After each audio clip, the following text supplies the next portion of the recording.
Hello everyone, स्वागत है आप लोगों का। उम्मीद है कि आप लोग बहुत अच्छे होंगे, आपकी तैयारी बहुत अच्छी चल रही होगी। हम लोग एमपीपीएससी से रिलेटेड कुछ ना कुछ आपसे ज़रूर डिस्कस करते हैं।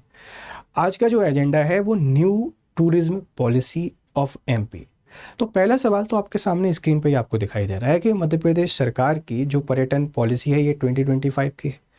लेकिन एमपी का जो टूरिज्म है ये पिछले कुछ वर्षों में बहुत ग्लोबलाइज हो चुका है।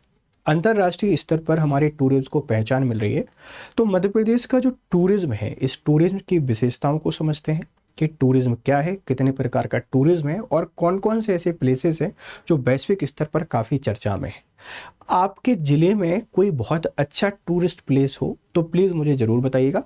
आज एक ब्रीफ मैं आपको कर रहा हूँ टूरिज्म पॉलिसी और टूरिज्म को, जो एमपीपीएससी मेंस में आंसर राइटिंग में आपको काफ़ी हेल्प करेगा। चलिए समझना शुरू करते हैं।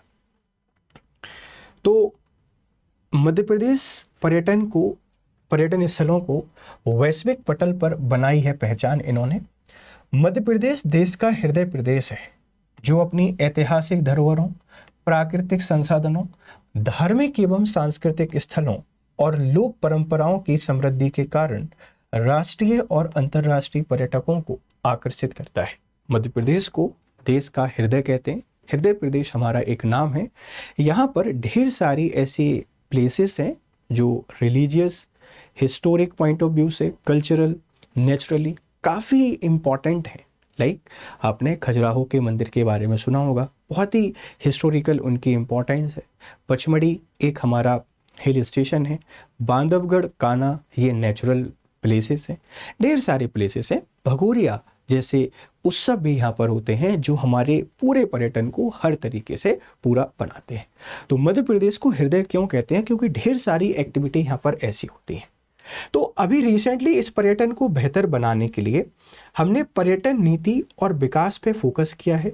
मध्य प्रदेश पर्यटन नीति 2025 ने पर्यटन संचालन और निवेश को नया आकार दिया है। 2025 की जो पर्यटन नीति है, टूरिज्म पॉलिसी है, इसमें पर्यटन को इकोनॉमी का एक मेन सेक्टर माना गया है। पर्यटन को एम्प्लॉयमेंट का एक इम्पॉर्टेंट जरिया माना गया है। पर्यटन के थ्रू डेवलपमेंट और प्रिजर्वेशन ऑफ अवर कल्चर का इम्पॉर्टेंट हिस्सा माना है। टूरिज्म अब सिर्फ एक टूरिज्म जैसा नहीं है, अब इसको इकोनॉमी का एक इम्पॉर्टेंट सेगमेंट माना गया है। इसके द्वारा रोजगार सृजन के साथ में अपनी कला और संस्कृति के संरक्षण का हिस्सा इसको माना गया है। तो नवीन जो नीति है 2025 की, ये पर्यटन को बढ़ावा देने पर फोकस करती है, इंफ्रास्ट्रक्चर को डेवलप करने पर आधारित है और निजी क्षेत्र को पर्यटन में भागीदार बनाने पर आधारित है। तो टूरिज्म पॉलिसी आपकी कब की है? 2025 की है, ध्यान रखिएगा। इसमें निजी निवेश, इको टूरिज्म, आध्यात्मिक पर्यटन और धरोहर संरक्षण को बढ़ावा देना है। निजी निवेश, प्राइवेट सेक्टर को आप इनवाइट करेंगे तो बेहतर इंफ्रास्ट्रक्चर डेवलप होगा। जितना बेहतर इंफ्रास्ट्रक्चर डेवलप होगा उतनी बेहतर आप फैसिलिटी प्रोवाइड करा पाएंगे। तो प्राइवेट सेक्टर को इनवाइट करिए, उससे इन्वेस्टमेंट लीजिए। इन्वेस्टमेंट लेने से इंफ्रास्ट्रक्चर बनेगा, टूरिज्म आएंगे तो एम्प्लॉयमेंट क्रिएशन ऑटोमेटिकली होगा। इको पर्यटन पे बढ़ावा देना है, जिसमें जंगल आधारित जितने भी पर्यटन हैं उन पर्यटन को बढ़ावा देना है, जिसमें नेशनल पार्क बहुत ही इंपॉर्टेंट रोल प्ले करते हैं। नेशनल पार्क हुआ, वाइल्ड लाइफ सेंचुरी हुए, रिवर हुए, आइलैंड्स हुए एमपी के। इको टूरिज्म को हमको प्रमोट करना है, प्राइवेट इन्वेस्टमेंट बुलाना है, इको टूरिज्म को इन्वेस्ट करना है। आध्यात्मिक पर्यटन को भी बढ़ावा देना है, जिसमें हमने महाकाल लोक बनाया है। एक जो आप ओमकारेश्वर जाएंगे तो ओमकारेश्वर लोक बन रहा है, माँ पीताम्बरा लोक बन रहा है। आध्यात्मिक टूरिज्म को भी हमको प्रमोट करना है। ऐसा नहीं है कि आध्यात्म और धर्म को पीछे छोड़ देंगे, नहीं, इनको भी हमको प्रमोट करना है और धरोहर संरक्षण को बढ़ावा देना है, जिसमें यूनेस्को की साइट, रामसर साइट जैसे जो इनिशिएटिव हैं ये हमको लेने। तो नवीन पर्यटन नीति कब की है? 2025 की। इसका पर्पस क्या है आपको बहुत अच्छे से क्लियर हो रहा होगा, ध्यान रखिएगा।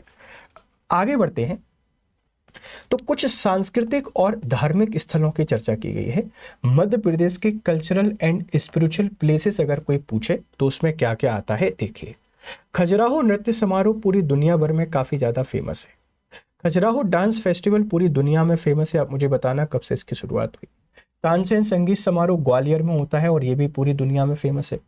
भगोरिया उत्सव होली का जो पर्व है उसमें भीलों के द्वारा सेलिब्रेट किया जाता है और हमारे ट्राइबल कल्चर को बहुत प्रमोट करता है।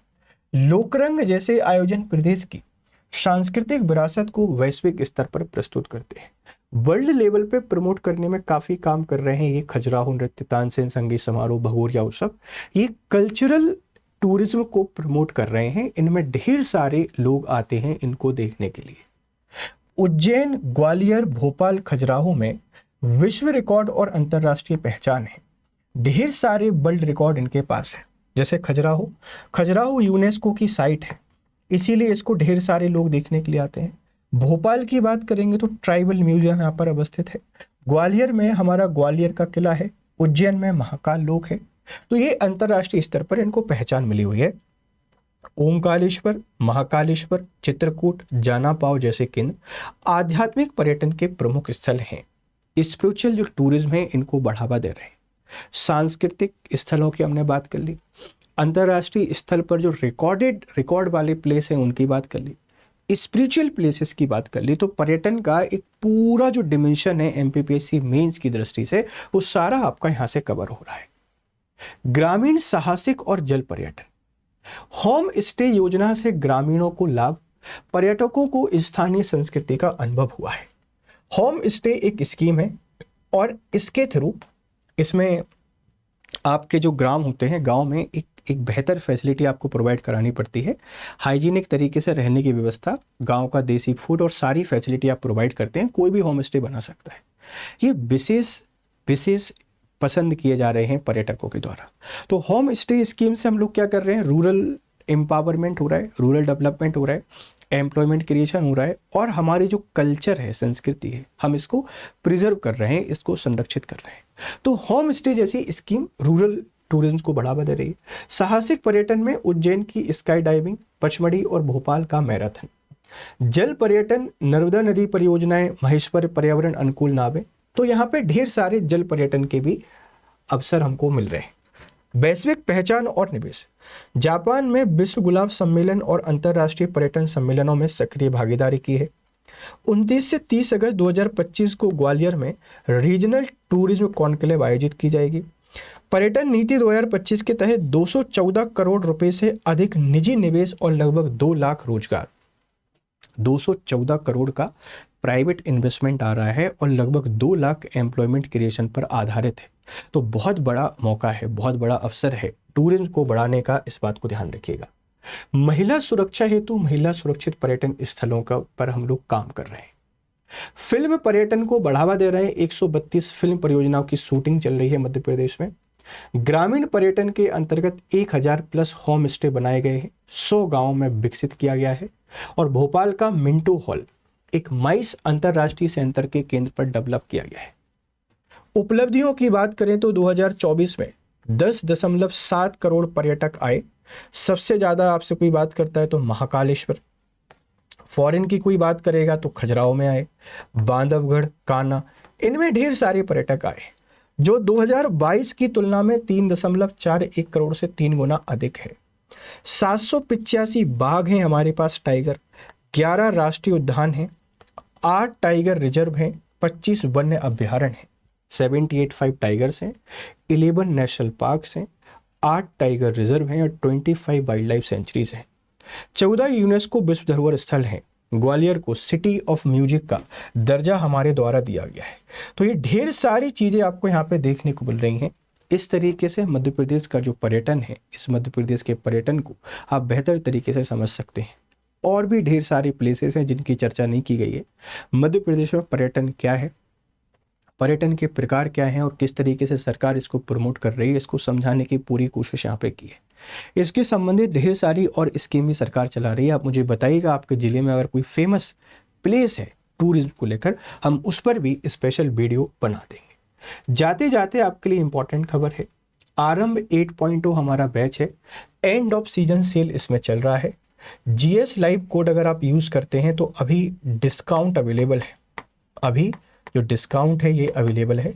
डिस्काउंटेड प्राइस ये है कि गोल्ड जो है ये 9,999 रुपये में आपको मिल रहा है और प्लेटिनम 16,999 रुपये में आपको मिल जाएगा। आप MPPSC 2026 या 27 की तैयारी कर रहे हैं, स्टडी IQ से जुड़िए। जीएस लाइफ आपके भरोसे का प्रतीक है। बेहतर तरीके से पढ़ाई कीजिए और सब कुछ बेहतर बेहतर फिर आपको देखने को मिलेगा। तो उम्मीद है कि ये पूरी कहानी आपको समझ में आई होगी। फिर आप लोगों से करते हैं मुलाकात, तब तक आप लोग खुश रहें, मस्त रहें, बढ़िया तरीके से पढ़ाई करें। Have nice time, good day to all.